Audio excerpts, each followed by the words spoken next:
Hey, I'm Ryan Reynolds. Recently, I asked Mint Mobile's legal team if big wireless companies are allowed to raise prices due to inflation. They said yes. And then when I asked if raising prices technically violates those onerous 2-year contracts, they said, "What the f*** are you talking about, you insane Hollywood ass?" So to recap, we're cutting the price of Mint Unlimited from $30 a month to just $15 a month. Give it a try at mintmobile.com/switch. $45 up front for 3 months plus taxes and fees. Promo rate for new customers for limited time. Unlimited more than 40 gigabytes per month. Slows full terms at mintmobile.com. Hey, it's Austin James. Yes, I'm living with diabetes, but it doesn't have to define me.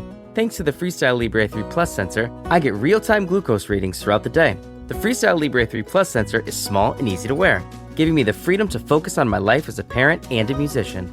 Now this is progress. You can get a free sensor at freestylelibre.us. Offer available for people who qualify. Visit myfreestyle.us to see all terms and conditions. Certain exclusions apply. Data on file. Abbott Diabetes Care or prescription only. Safety info found at freestylelibre.us.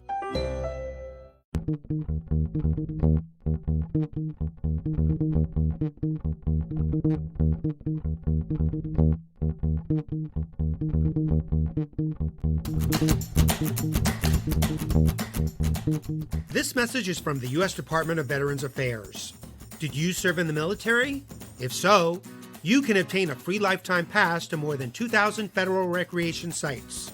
These sites are located across more than 400 million acres of public lands, including national parks, wildlife refuges, and forests. The lands host activities to fit any lifestyle: hiking, biking, fishing, camping, and much more. Gold Star families are also eligible for these free lifetime passes. Plus, they cover entrance fees for a driver and all passengers in a car, or up to 3 additional adults at sites that charge per person. Obtaining one is easy. Just go to the National Park Service website, nps.gov, or the National Park Service app.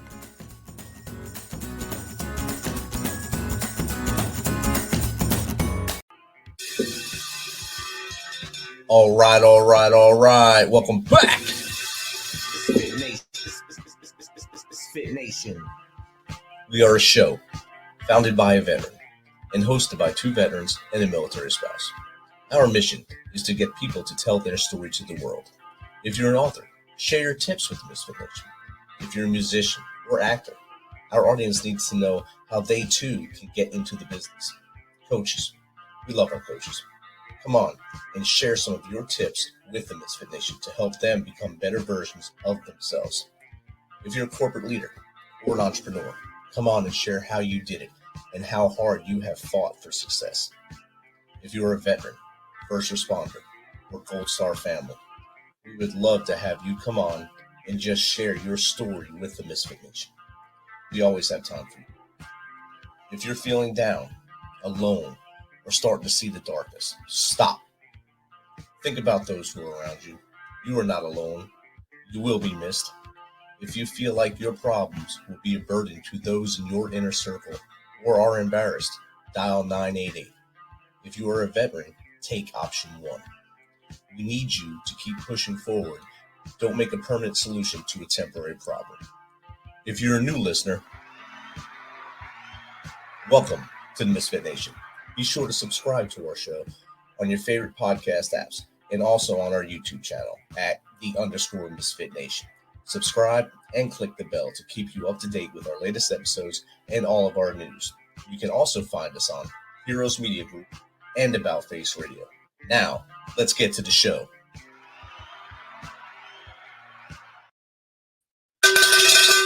All right. Welcome back to the Misfit Nation. We're back live here in Clarksville, Tennessee. The shoveling's done. The snow is almost gone, but schools are still closed tomorrow because, well, it's Clarksville, Tennessee, and you can't drive when there's a little bit of snow. So we'll be back at it. Kids will go back to school Thursday, and it's supposed to snow Thursday, so they'll probably be off the rest of the week. On the show right now, our thoughts are with the families of the 2 Navy SEALs that are missing after trying to do an interdiction mission off the coast of Africa. One fell off, the other one dove in to try to save him. Both been missing since last Thursday. So let's keep them in our thoughts and prayers and try to get them home, or at least get closure to those families. Our guest tonight is the noisy, bossy, compelling Fitz Koehler of fitness.com. the author of multiple books, including My Noisy Cancer Comeback, Your Healthy Cancer Comeback, Sick to Strong, and Healthy Cancer Comeback Journal. She's a busy keynote speaker and a fitness expert with a master's degree in exercise and sports sciences. She's also one of America's most prominent race announcers, hosting some of the largest and most iconic running events, including the Los Angeles Marathon, Big Sur Marathon, the Buffalo Marathon, the DC Superhero Series, and more.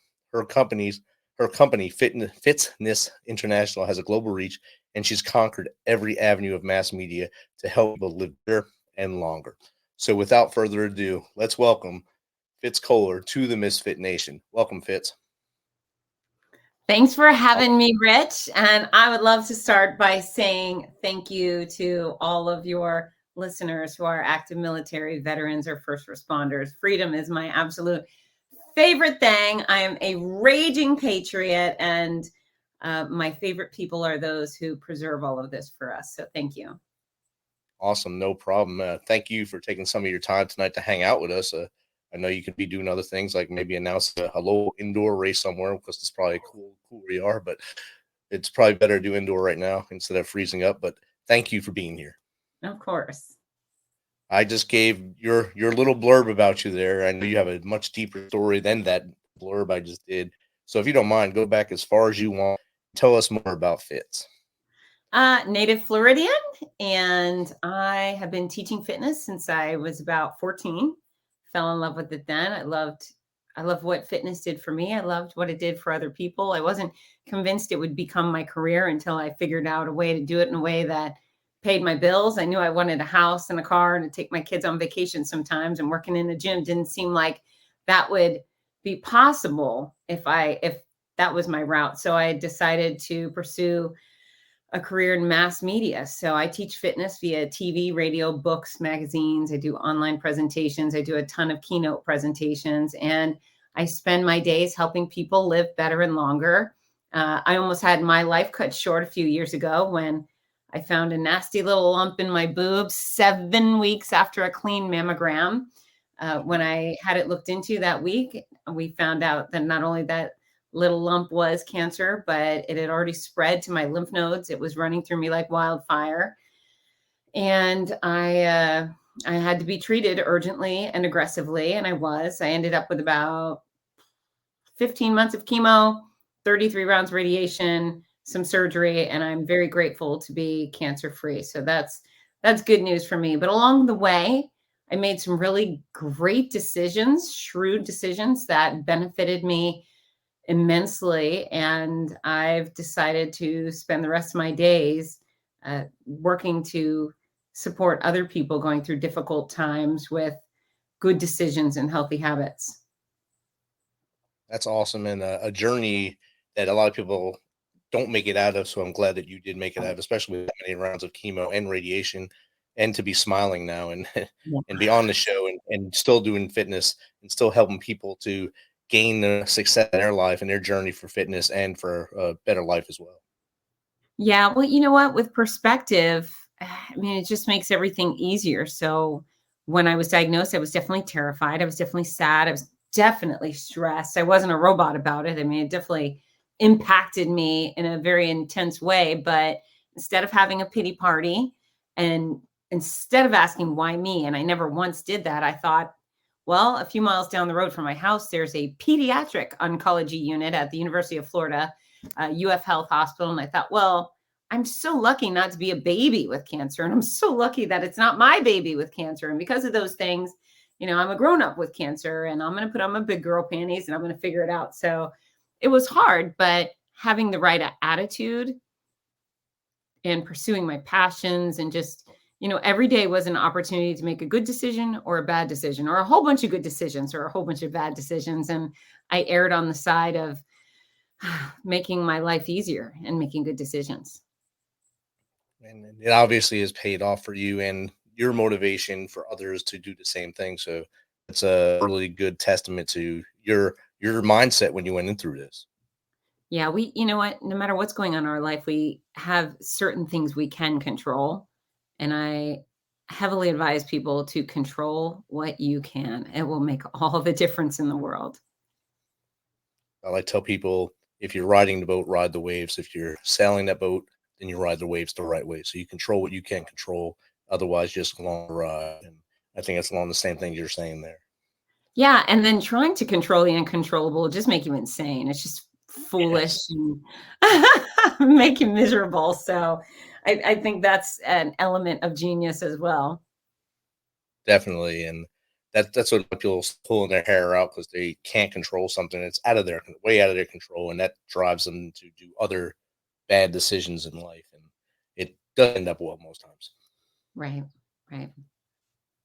So you could have, like some people I know, they get this news and they just get that. It's like punched in the stomach. The wind comes out of them and they don't do that motivated way you did to let's fight this and let's go in. How did you slow down and maybe stop the physical decline of yourself with all that treatment to stay ahead of it? Well, you know what the reality is there was a lot of physical decline.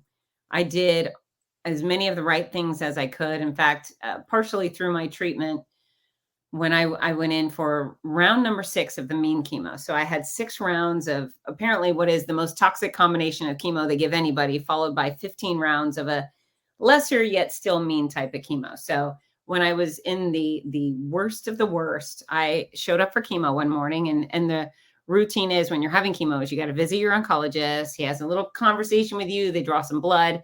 And if everything looks good enough, they'll allow you to go in for your treatment. So I see Dr. Gordon, my oncologist, and he says, Fitz, I'm so proud of you. You're doing so well. Now, I am a catastrophe at this point. I am as bald and gray and sick. My fingernails have ripped off. My eyes have changed colors.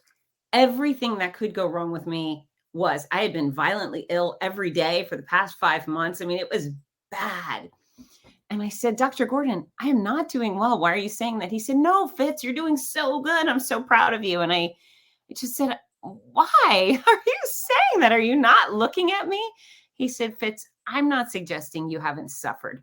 You have suffered immensely. He said, however, if you were not so committed to exercise and nutrition coming into this nightmare, you would have been hospitalized more than just once. So I had one night in the hospital for blood transfers, which is gross. But he said, you would have been hospitalized for a month. I've given you the meanest concoction of chemo I give anybody.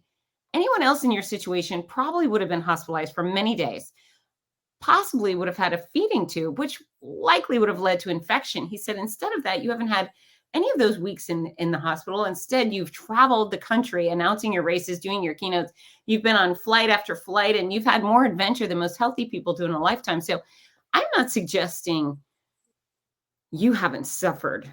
However, you've done really well despite this nightmare. And that's when, I've spent my whole life telling people that exercise and nutrition really works. And that was a aha moment where I thought, oh my gosh, I guess it is paying off. I mean, I didn't really see all that, but now that he brings it to light, I didn't know I was doing so well. So yeah, you take some little lessons along the way, right? Definitely. And you obviously were taking those lessons, but you were also taking your fitness mentality and moving forward. I have to continue to perform and get out there and announce this race or do this speech despite what you were going through. So that shows that your mindset was already set that I'm going to keep pushing forward no matter what's thrown at me. I'm going to do this. Well, so I want other people to be on the hunt for wins. So, when you're sick, when you're injured, whatever's gone on in your life, and really nobody gets out of this life unscathed. We're all going to face something. I had loss after loss with cancer. Cancer was taking my hair. It was taking my digestive system. It was taking all of it. I was constantly losing, constantly feeling bad. I probably had to fill out a form. They kept asking me if I had a DNR. And I would think, stop asking me that. Like, of course, resuscitate me. I don't know what's going to take me out. But if I go down, resuscitate me. Why do you keep asking? But a dozen requests for a DNR? I know, it's a pretty ridiculous. So I needed those wins. And so my wins for me were getting up to go watch my kids in a show or watching my daughter cheer or my son at a track meet. That was a win. Anytime I did something positive, I put a check mark in the win category. When I got on even though the travel across the country, feeling like I did was, brutal, right? But when I stepped on those stages, whether it was a keynote or a race, every single thing that was wrong with me disappeared. I wasn't sick. I wasn't tired. I wasn't suffering. I had that. It was like jet fuel running through me, thanks to these incredible events and these wonderful people.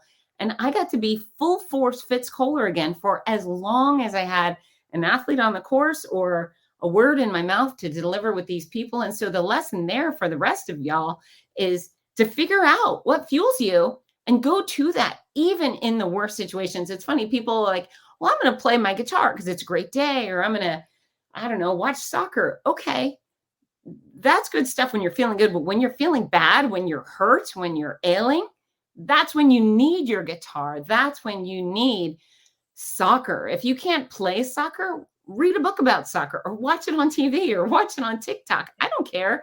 There's a way to immerse yourself in your passions, to lift your spirits, to get you focus on something positive in your life. And I think, when the house burns down or you get a divorce, people start letting go of all the good things in their life. And when something super crappy happens, you need to arm yourself. You want to go to battle with all the weapons you have.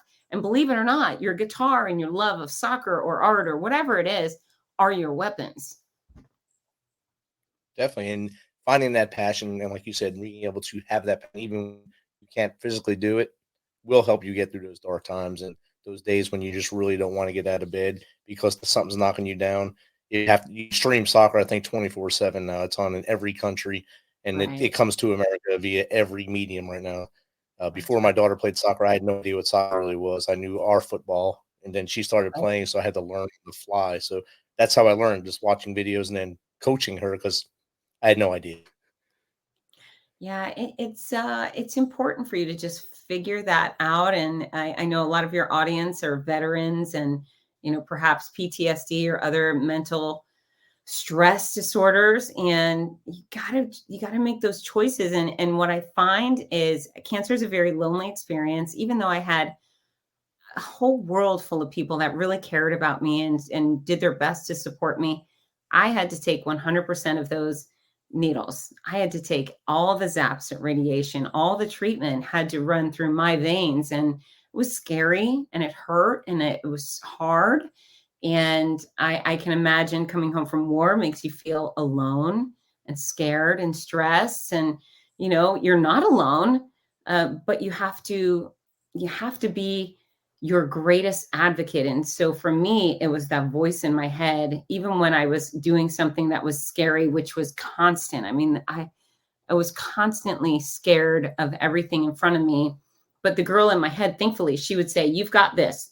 You can do hard things. You've built a global business. You've raised 2 great kids. You used to kickbox competitively. You can do hard things. So hopefully the voices in your head aren't putting you down, saying you're no good, you're overweight, or whatever it is. Hopefully that voice in your head is saying, you've got this. You've been through worse. Just keep going. Definitely. And after your last treatment, from that time till you got back to what is now your normal fitness level now, how long was that? It took quite a while. In fact, I'm still 7 pounds lighter than I was before I started treatment. So I lost a lot of weight during treatment, and I was very excited to put weight back on, but I wanted to put on muscles. I'm a big fan of muscles. So I feel pretty good, but it was about 15 months of treatment. I would say, ironically, it was about 15 months after I finished chemo or all my treatment, which my last thing was chemo, that I ran the Boston Marathon. Wow. Yeah. So that was pretty neat. And I still wasn't back to full force. I feel like I'm mostly there. I'm a little dinged up. I have issues from surgery and radiation that just, they're annoying. I'm dinged, but I think about double your time of treatment. That would probably be my guesstimate. If you have a 1.5 year treatment, give yourself at least 1.5 years to rebuild to some sense of normalcy and real vibrancy. And you did the Boston Marathon at the end. So that's awesome right there. Thank Those you. listening, the Boston Marathon is no small feat. Lots of hills, lots of people, and lots of fun. From what I've heard, haven't done Well, that one. I've done others, but not that one. yeah. Well, you know what? After cancer, nothing scary. Nothing scary anymore. I was invited to run Boston. I was like, yeah, I guess so. Why not? So it was a fun day. It was way more fun than chemo. If I have to, I'll do it. Right. That's right. What's your favorite race that you've announced and why? Oy, that's like choosing your children. Yeah, Yeah, not in yeah. front of. I've got a few I'll spit out real quickly. I love the Big Sur International Marathon. It's in Monterey, California. It's breathtaking views, a very posh environment with a board of directors that is a true family. Buffalo Marathon is the most patriotic race in America, and it's a kind of a big city / small town feel. It's perfection. We've got kids and babies and all sorts of people from all over the world running. OC Marathon in California is a raging beach party. Gasparilla in Tampa, Florida is a raging pirate party. And the Donna National Marathon to Finish Breast Cancer is pink perfection. We have hundreds of breast cancer survivors and patients come out, and it's a total love fest. So I've got a bunch that I love. And what's the moment that you love announcing when someone's finishing? I know you get to announce certain names when they come across. Is there a certain type of person coming across? Maybe someone did back cancel that's coming across, and you get pumped up to yell at them, cheer them on for that last 100 meters? Yeah, so technology allows me usually to welcome almost all of our athletes by name, which is pretty cool. My favorites, even though I will give a champion their champions due, sometimes it's the Africans coming in, winning a big prize purse at the LA Marathon, but my favorite overall are the back of the pack. I think that's when the race starts getting good. If it's a marathon, let's get to the 5-hour mark. And then we start seeing lives change as people cross that finish line. So yeah, I'm definitely preferential to those. And then of course the strugglers, the runners with 0 legs, or the Team Hoyt or Ainsley's Angels, the folks that are running to support others. And definitely my firemen in uniform and my military in uniform. And I am unabashed, fawning all over those men and women for sure. Outstanding. I did the Marine Corps Marathon in 16, and I was running 2 buddies, and they ran out of cup at the water station. So we were carrying a gallon of water that we took from one of the water stations and passing it back and forth to drink water as we're coming through Crystal City into the Pentagon. We come to the final hill because you run uphill to finish there. And those 2 left me. I seen my wife, so I ran over to give her a hug. I gave her a hug, and as soon as I did that, my body cramped. But my 2 buddies left me. So I'm there trying to fight through this cramp, and one of the Team Hoyt guys came and had me hold onto the wheel, onto the thing, and pushed me in. It's, man, this is horrible. But thank you so much. And he got me through. So when you said that, it's a good memory. Yeah. You know what? The running community is the best of society. Like if everybody in the world could be a part of us, then we would probably not have wars and hate and stuff. It's just wonderful people doing great stuff for great causes, their own health, their communities. And that type of generosity where people sacrifice their own race, their own time to help other people through is magic. Yeah, it's amazing. And just like you said, on the course, you see every mile you can see someone talking to someone might be feeling down or looking like they're hurting. You try to talk them up as much as possible. Yeah. This year, my wife did the Marine Corps, and she wound up with a bend who's bent to the side from muscle fatigue and stuff. And it was a police officer that helped her, a young police officer, Officer Haley. She stopped, sat with her, talked to her for a while. This is at mile 17. And then I found her there, and I ran with her. I wasn't wearing any running clothes. I was just her athletic supporter this year. So I'm running alongside her for the next 3 miles with nothing on that I'm supposed to be wearing to run. And I said, you know what? You should probably finish this by yourself. I'm find my way to the finish line and reach there. And that's what we did. It's outstanding. What a wonderful couple you 2 are. We try. We're good outside. Inside is, we're all couple inside. So 30 years of doing it, we're doing pretty well. Yeah. So, of course, now you're an author too. So fitness, cancer survivor, and now an author. Tell us about your journey to becoming an author and the whole Cancer Comeback series. Yeah. So the first book is my noisy cancer comeback. It's this one. This one's the memoir, and it goes basically from like the day of diagnosis to the last day of treatment. And I wrote this one because, I mean, a couple things. For starters, I found that nobody really talks about what it's actually like to go through cancer care. We talk about, oh, baldness and sickness and fatigue. Okay. Those are commonalities. And I had all of those things. But then it got weird. It got real weird and strange and Twilight Zone every single day. And nobody was talking about it. So when my fingernails started ripping off because my nails were so weak from treatment, I was clueless. I thought, what's going on? In fact, some of my nails actually rotted out on my hands and they smelled disgusting. It was god awful. There was nothing I can do because they were on my hands. So that was pretty gnarly. My eyes changed colors. That was a big kick in the crotch. I had no idea what was going on. I was out of town. I was actually at the Big Sur International Marathon, and it was the morning before the big race. It was a 3K, I think, and a 5K. And I wake up in the morning and I jump in the shower and it's, I don't know, 5 a.m. And I just towel off my bald head, which is really quick and easy. And I take my very first look in the mirror and my eyes were pale gray. My whole life, I've had these pale gray blue eyes, but mostly gray. And people would say, are you wearing contacts? Your eyes are gray. That's weird.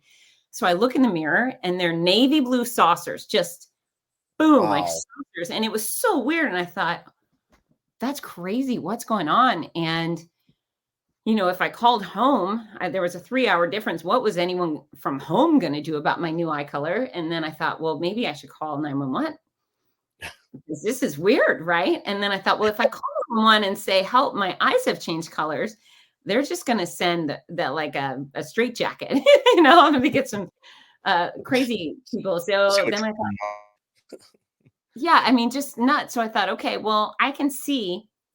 So I'm just going to get on with it. And there's 5,000 people waiting for me. So I got to get going. Maybe I'm seeing things. Maybe my eyes have not changed colors. So I get ready. And then my race announcing partner, Rudy, comes and knocks on my hotel door to get me. And the second I open the door, he goes, what the hell happened to your eyes? And I was like, I know, it's so weird. So there was constantly bizarre, freaky stuff like that no one was talking about. And then there was stuff that I just thought was funny, you know, and I think when you're in this chaotic situation, you have to laugh or else.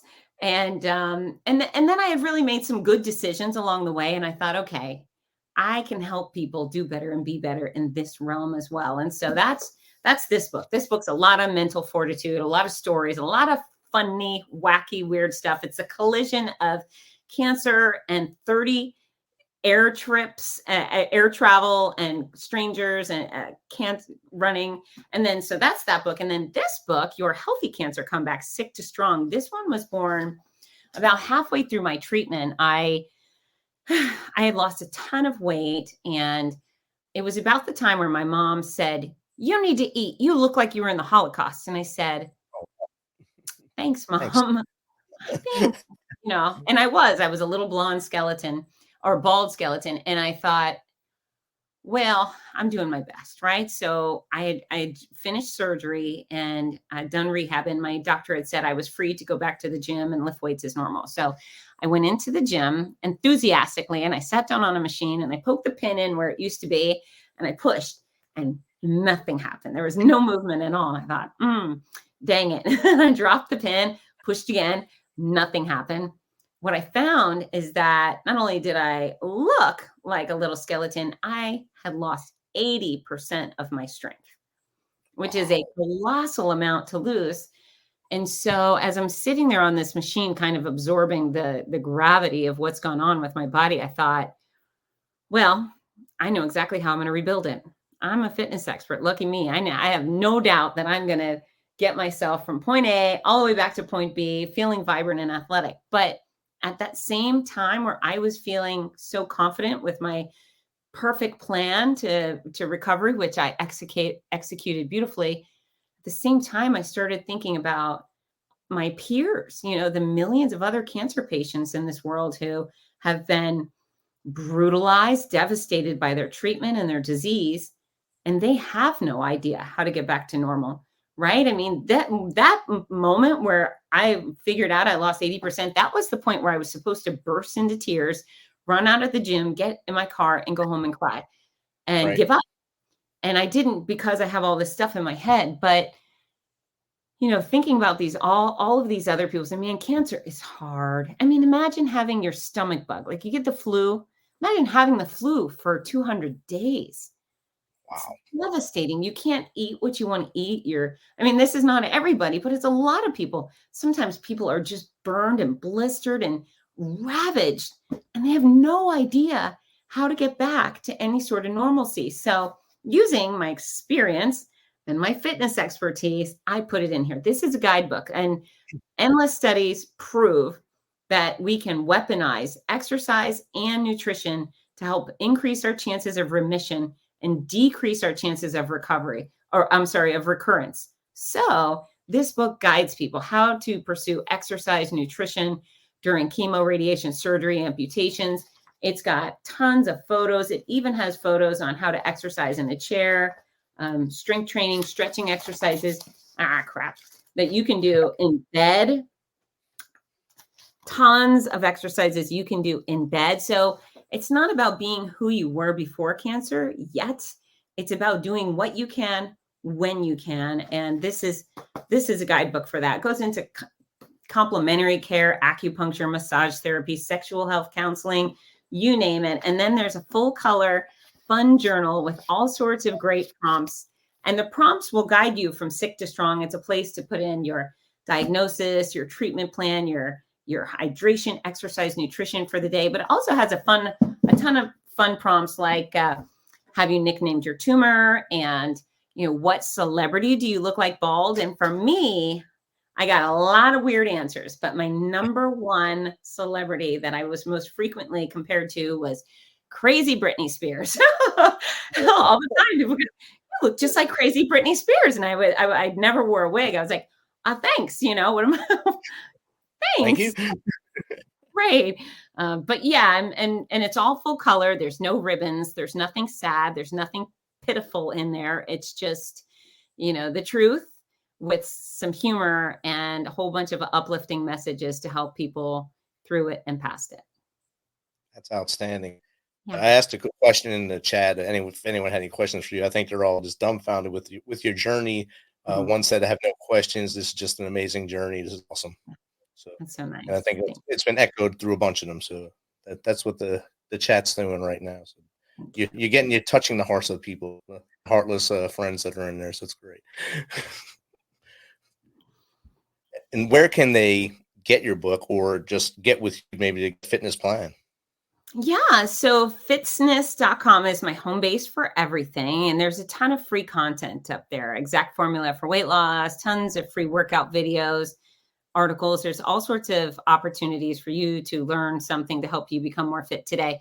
My books are available wherever books are sold. However, they're all available at Fitzness.com. And what I find is I certainly do get cancer patients reaching out to say, hey, I need these books, but usually they're purchased as gifts. Most people come on, get the Cancer Comeback 3-pack, and they ship it off and they say, my dad has liver cancer or my mom has ovarian cancer. And, when someone we love is diagnosed, we really want to do something. And quite often we don't really know a legit way to help. These books are a legit way to help. So if you order them through me, I sign 100% of the books that leave my office. They all come with a fun free gift, and then I wrap them beautifully so my readers feel special. That's outstanding. So go to Fitzness.com and get all the books, get some fitness tips, and just connect with Fitz. Fitz, before you go, give the audience 3 tips to make their physical life a little better. All right. So number 1, prepare your body to do battle today, because you never know when illness or injury will strike. And it's so much easier to recover and rebound if you are healthy and fit going into any sort of crisis versus weak or sickly going into your crisis. So prepare yourself now, prioritize health now. Don't wait till someone says you have cancer to think, gee whiz, I would love to be healthy. Exercise. It can come in very small increments and make a very big difference. When you exercise, pursue strength, cardio, flexibility, and balance. All 4 pillars of fitness are necessary to qualify as fit. So strength, cardio, flexibility, balance, do a little bit of each, and it goes a long way. When it comes to nutrition, choose foods that help versus foods that hurt more often than not. And we all learned about the foods that help in kindergarten. I think everybody knows the difference.